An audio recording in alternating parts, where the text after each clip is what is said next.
Good morning everyone. आज हम पढ़ेंगे ट्रांसफार्मर। ट्रांसफार्मर आप लोग को पता ही होगा, आप लोगों ने अपने नियर बाय प्लेसेस में देखा भी होगा। ट्रांसफार्मर क्या करता है, एक वोल्टेज को स्टेप अप करता है यानी कि इंक्रीज करता है, या फिर स्टेप डाउन करता है यानी कि डिक्रीज करता है। ठीक है, तो सबसे पहले आप ट्रांसफार्मर कैसा होता है, एक ट्रांसफार्मर को आप डिफाइन कैसे करोगे। तो transformer is a static electrical device which transfers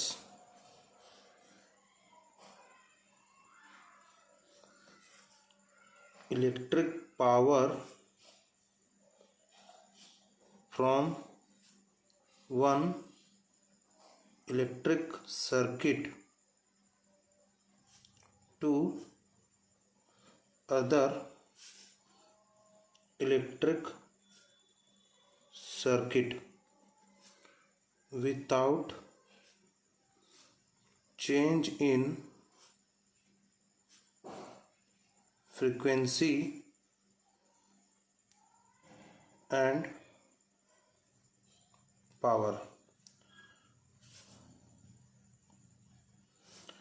So a transformer is a static electric device which transfers electric power from one electric circuit to other electric circuit without change in frequency and power. ठीक है, अब इसका क्या मतलब हुआ, इसका मतलब ये हुआ कि ये हमारा एक ट्रांसफार्मर है, ये उसका कोर है, ये क्या है, कोर है, इसको बोलते हैं कोर, और इसमें ये सीड्स होते हैं।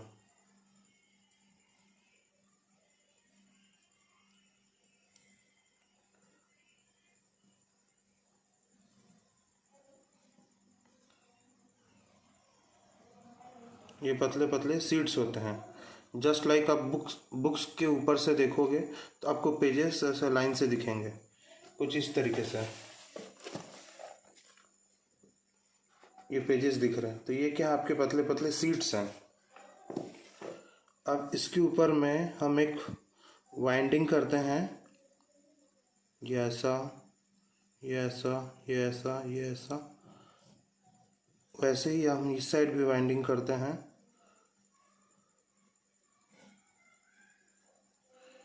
ठीक है, तो ये हमारा कोर है, ये किस मैग्नेटिक मटेरियल का बना है, ये क्या है, मैग्नेटिक मटेरियल का है। किसका बना हुआ है, CRGO, जिसको बोलते हैं कोल्ड रोल्ड ग्रेन ओरिएंटेड, या फिर सिलिकॉन स्टील का। ठीक है, और ये हमारा क्या है, वाइंडिंग्स हैं, क्या है, वाइंडिंग्स हैं। ठीक, तो ट्रांसफार्मर के कोर में हमने दो वाइंडिंग किया है, एक है हमारा इस साइड और एक है हमारा इस साइड। अब इस ट्रांसफार्मर में हम एक बोलते हैं प्राइमरी वाइंडिंग और एक बोलते हैं सेकेंडरी वाइंडिंग। तो अगर आप यहाँ पे क्या लगा दोगे, सप्लाई लगा दोगे, AC सप्लाई को इस तरीके से रिप्रेजेंट करते हैं। तो अगर आप AC सप्लाई लगा दोगे तो ये क्या कहलाएगा, प्राइमरी वाइंडिंग। क्या कहलाएगा, प्राइमरी वाइंडिंग। अगर आप इस साइड लोड लगा दोगे तो ये आपका कहलाएगा सेकेंडरी वाइंडिंग।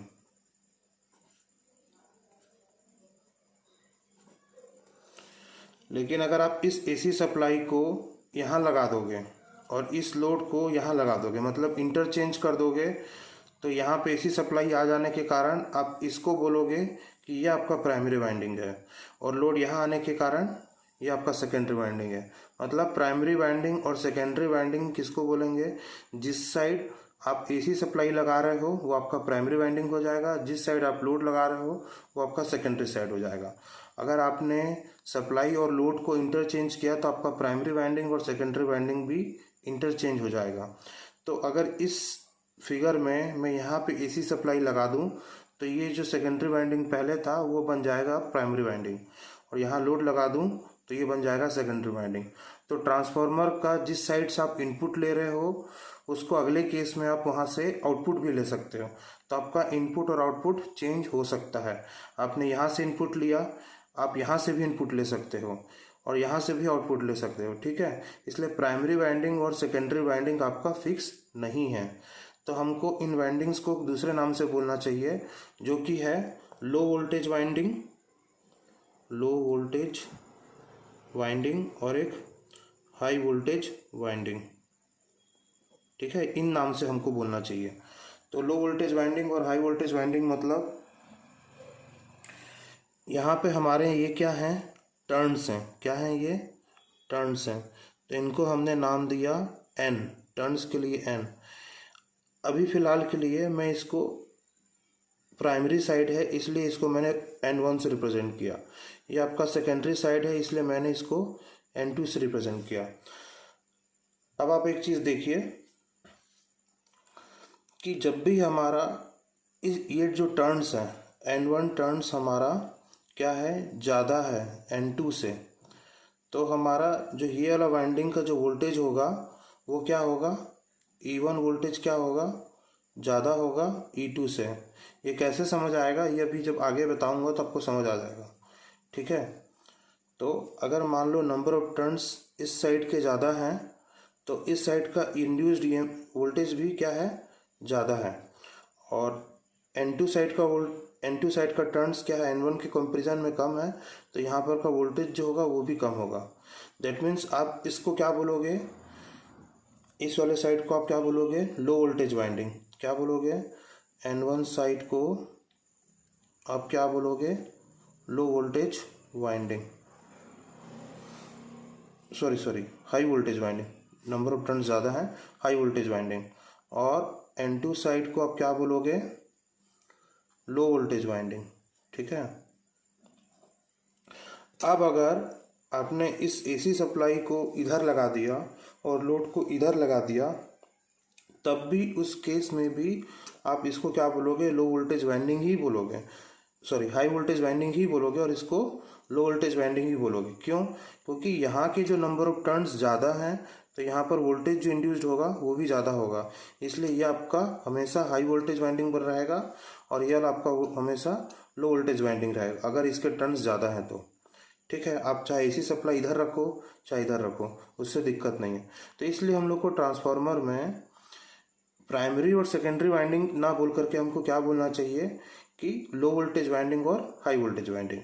अब सेकेंड केस एज्यूम करो, मान लो कि आपका N2 वाला साइड का N2 साइड आपका टर्न्स क्या है, ज़्यादा है, ये टर्न्स आपके ज़्यादा हैं N1 के कंपैरिजन में, तो यहाँ पर जो वोल्टेज इंड्यूस्ड होगा वो ज़्यादा हो जाएगा E2, और यहाँ का जो वोल्टेज होगा E1 वो क्या हो जाएगा, कम हो जाएगा।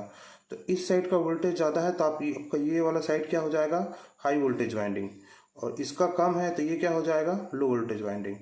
अब आपने इधर सप्लाई लगाया हो तो भी ये लो वोल्टेज रहेगा, आपने इधर लोड लगाया हो तो भी ये, तो सप्लाई और लोड से कोई दिक्कत नहीं है, जो भी टर्न्स हैं उसी के अकॉर्डिंग आपका हाई वोल्टेज और लो वोल्टेज वाइंडिंग बनेगा, ठीक। अब आपका टर्न्स तो आप चेंज नहीं करोगे, आप क्या चेंज कर सकते हो, सप्लाई और लोड को इंटरचेंज कर सकते हो, बट आपका जो टर्न्स हैं वो सेम ही रहेंगे। आपने जो भी ट्रांसफार्मर डिज़ाइन किया वो वैसे ही रहेगा। इसलिए ये वाला साइड अगर आपका टर्न्स ज़्यादा है तो ये हाई वोल्टेज वाइंडिंग हो जाएगा, इसके टर्न्स कम है तो लो वोल्टेज वाइंडिंग हो जाएगा। केस 2, अगर इसके टर्न्स ज़्यादा हैं तो ये हाई वोल्टेज वाइंडिंग हो जाएगा, ये टर्न्स कम है तो लो वोल्टेज वाइंडिंग है, ठीक है। तो ट्रांसफार्मर में दो टाइप के वाइंडिंग्स का नाम बोला जा सकता है, एक होता है प्राइमरी वाइंडिंग, एक होता है सेकेंडरी वाइंडिंग। प्राइमरी वाइंडिंग वो जिस साइड आपने सप्लाई लिया है, किसी भी साइड हो सकता है, ठीक है। ऐसा नहीं कि लेफ्ट से पहला जो आया वही प्राइमरी होता है। अगर आपने इधर लगाया है तो ये आपका सप्लाई इधर लगाया तो ये आपका प्राइमरी वाइंडिंग हो जाएगा, जिस साइड लोड लगाओगे वो आपका सेकेंडरी वाइंडिंग हो जाएगा। सेकेंड केस है जिस साइड का टर्न्स ज़्यादा होगा वो आपका हाई वोल्टेज वाइंडिंग होगा, जिसका टर्न्स कम होगा वो आपका लो वोल्टेज वाइंडिंग हो, चाहे वो कोई भी साइड हो। और सप्लाई और लोड से हाई वोल्टेज और लो वोल्टेज वाइंडिंग का फ़र्क नहीं पड़ता, क्योंकि उसके कारण नंबर ऑफ टर्न्स चेंज नहीं होते हैं और इसलिए आपका लो वोल्टेज वाइंडिंग और हाई वोल्टेज वाइंडिंग हमेशा फिक्स रहेंगे। तो ट्रांसफार्मर में हमेशा हमको लो वोल्टेज वाइंडिंग और हाई वोल्टेज वाइंडिंग ही बोलना चाहिए। ठीक है, अब ये डेफिनेशन आपको समझ में आएगा कि ये ट्रांसफार्मर का डेफिनेशन ऐसा क्यों है। ठीक है, नेक्स्ट क्या है, ट्रांसफार्मर का डेफिनेशन ऐसा क्यों है ये आपको समझ आएगा। तो ट्रांसफार्मर का डेफिनेशन ऐसा इसलिए है क्योंकि आप ये एज्यूम कीजिए कि आपने जो इधर को प्राइमरी साइड बोल रहे हो या फिर मेरे गिवन फिगर में आप इसको हाई वोल्टेज वाइंडिंग बोल रहे हो, तो अगर इस हाई वोल्टेज वाइंडिंग में आपने एसी सप्लाई दिया है तो ये क्लोज्ड सर्किट है। तो यहाँ पे क्या फ्लो होगा, करंट फ्लो होगा। तो इसको मैंने नाम दे दिया I1, और I1 N1 से आपका क्या आएगा, MMF आएगा, और यहाँ पे क्या होगा, फ्लक्स इंड्यूस्ड होगा जो कि होगा E1 नाम से। ठीक, ये E1 किसके प्रोपोर्शनल है, N1 के प्रोपोर्शनल है। ये E1 फिर एक और EMF इंड्यूस्ड करेगा जिसको बोलेंगे हम E2। ये E2 किसके प्रोपोर्शनल है, N2 के प्रोपोर्शनल है। फिर ये भी एक क्लोज्ड पाथ है और ये E2 आपका एक वोल्टेज सोर्स जैसा सप्लाई जैसा काम करेगा, तो यहाँ पर भी करंट फ्लो हो जाएगा जिसको आपने नाम दिया I2। तो ये कोर आपका किस टाइप का मटेरियल है, मैग्नेटिक मटेरियल है। ये मैग्नेटिक मटेरियल साथ साथ में क्या है, नॉन इलेक्ट्रिकल है। क्या है, नॉन इलेक्ट्रिकल है। ठीक है,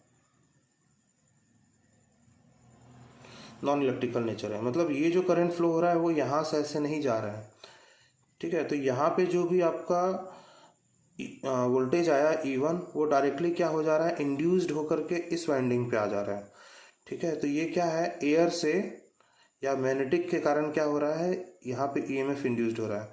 फिर देन यहाँ पे क्या हो रहा है, सर्किट कंप्लीट होने के कारण करंट फ्लो हो रहा है। दैट मीन्स आपका जो पावर है वो इस सर्किट से इस वाले सर्किट पे क्या हो रहा है, ट्रांसफ़र हो रहा है। इसीलिए इसका नाम है ट्रांसफार्मर इज ए